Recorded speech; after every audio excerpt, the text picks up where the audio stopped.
Hi friends. So when we're in Google Classroom, it's easy to toggle back and forth between what classes you have by clicking on those three lines that you see at the top left corner. So you can either click Classes with the little house button, or you can scroll down and you can see the different classes that you are in. So for example, fourth grade for us today, when you are in the art room, I want you to remember what you had when you were in Seesaw, if that helps you a little bit. You have had this for a couple of years now, but it's really easy to find things organized by going up to, if you see the stream, think of that as the journal when you were in Seesaw. And when you had activities in Seesaw, that's what your classwork is. So when you click on classwork, you're going to notice I will always have whatever topic that we're working on or assignments for the week are going to be posted up at the top. And you'll have these two tabs for this week for OpArt. So for OpArt here, this is my virtual classroom for us. So here it says this week we're going to be learning about OpArt. Click on the attached Google slide to see our virtual art room for the week and how to create optical illusions. So when you click on the link that I have attached in here, you're going to notice that it pops up as this virtual art room.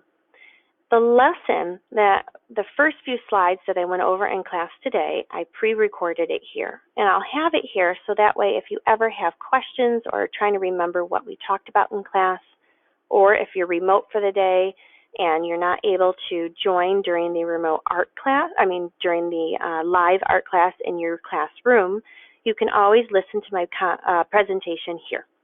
So that's what that is. Then on our shelf, I have the different links here for paperwork that we might be using, or just if there's something that you want to print out if you're at home. Now, I know myself at home I don't have a printer, but if you do have a printer and you prefer to work on this on a special worksheet to help you, you can always print that out. Or I just have everybody in class today working in our sketchbooks.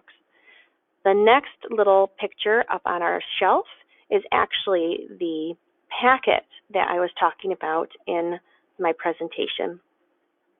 So this is our OpArt Cube Design booklet.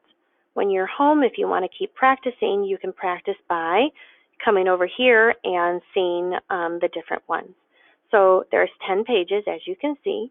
If you really want to, you can always, zoom in. You can zoom back out. This is design number 1.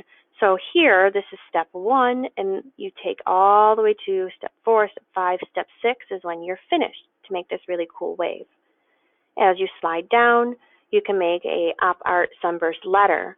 So you can choose a letter in your name, put a little dot somewhere, and that's where like the starburst comes out of it. And then to change it, you follow the pattern of every other space is black or white, and that's what gives you that illusion.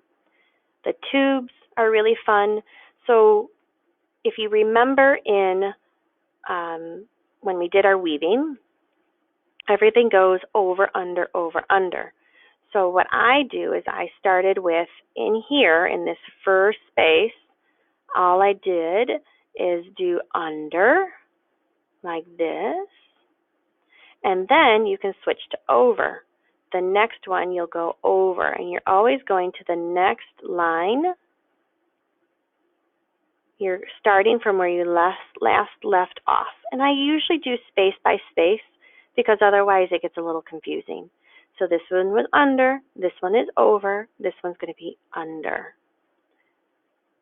So concave, convex are the words for it. So it just says, draw curved lines inside of each section as shown, and just alternate between the drawing the curves outwards and drawing the curves inwards. So we did under for this one, and now I'm going to do the rainbow for this. So the outward one. Does that make sense? So that's how you would do this one. All right, I'm going to switch back to my arrow and scroll. So the art blobs, it's the same way. You're just going to keep building it out, and you can curve it more, and that's what you're going to be looking at for this one. Now I'm going to go back to my board here. So you can always exit or go back and forth to find different things. But today, the next step that we're going to do is we're going to go into our Artsonia lesson. So I want us to practice uploading artwork because we don't have the iPads this year, where you can upload artwork using the link.